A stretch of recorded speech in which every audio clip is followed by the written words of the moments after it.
Well, hello. Something I've just realized is that this bright yellow container here is probably a bit distracting when it sits beside the painting. And we'll take that down as well, or at least get it out of frame. And we'll do that. Okay, the entire painting has a coat of paint on it now. So I'm happy about that. I've got, maybe the impression you might have had to begin with was that this was going to be a very dramatic silhouette, in the foreground with some misty sky in the background, staying quite dark, maybe gaining some light down here. I left the door open to that possibility, but as I continued with the painting I thought, no, I'm just going to actually do a scene with a little higher value, a little more variety. That's why it was so handy to paint a sky that was mid-values, mid-tones, mid-colors, variations of gray, so to speak, and not have a very strong focal area in the sky. Not a strong one. There's a little bit here, but not a whole lot. And so I didn't just want a green band here. I wanted some variety of color. And as you can see, it's mostly green, but they are varieties of green. Except, of course, for my little bit of bush here, we've gone into the mauves a little bit. I'll review colors once the painting's done. It's not that the palette's that big. It's not. It's a simple palette. It's just certain combinations that I'll describe as I'm going through here. So, these old dead trunks are in. Put a couple of grayish mauve ones there. Went a little browner here. Same thing here with the live ones. I'm not convinced this is staying or that this is staying. I like it, but we have very much this kind of thing going on, and we'll see. I'm not crazy about it. And I would prefer to move this. I'm certainly not going to move this because I'm very happy with this background.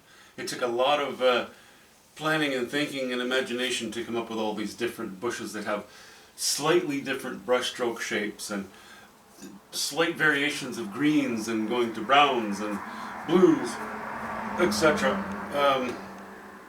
So if I need to, I'll move it. Not sure that I will, though. We'll see. Enough about that. Now I'm going to jump back in here with my brush on some of these colors. And I'm probably going to lay the odd highlight on this yellowish bit in the background. I'm probably going to change a few of these lines. I'm not sure I like this line going down here like this. I might come across instead, going the other way. Or maybe I'll just continue it as a loop. Don't know. We'll play with it. But I'm going to get back into these rocks now, and I'm going to start playing my whole hand, start to play my best cards regarding highlighting. This is in place. Up here just might need the odd stroke, but otherwise I'm very happy with it. So we're gonna jump into this land, finish it, jump into these rocks, lay in some highlights, get some just very few select strong highlights in them, and then we're going to highlight the water down here and work my way forward. So it's kind of funny, isn't this painting, eh? I started up here, and then I went down here. Where did I go? No, I guess I went to the water. No! What did I do? Can't remember now. Maybe I did the rocks, then the water, then the rocks. And then back up to here. And now we're working our way down again. A little bit of an unorthodox way of doing things. Don't care. That's just fine. Whatever works for you. Whatever floats your boat. Yeah, so I'm just playing. Just wanted to show you the deal here, though. I'll do a little scan here. I'll do a panorama of the panorama so that you can better see the shapes that we've ended up with in the tweeze.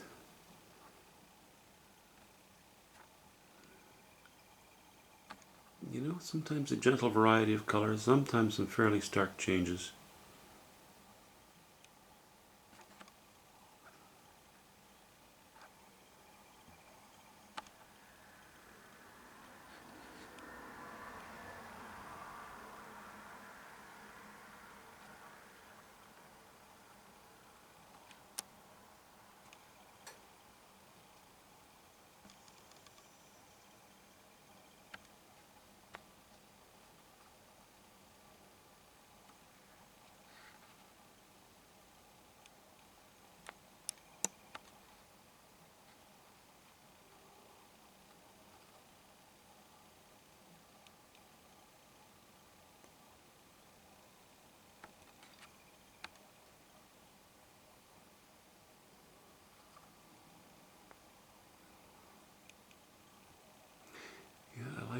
See, I like the idea of having a stump like that showing, really reflecting some strong light, provided that stump is in the right place, and that is yet to be determined. I'm a little worried about it, but I'll make that decision after I have other things done.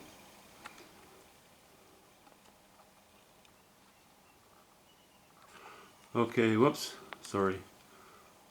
Zoom out, not in.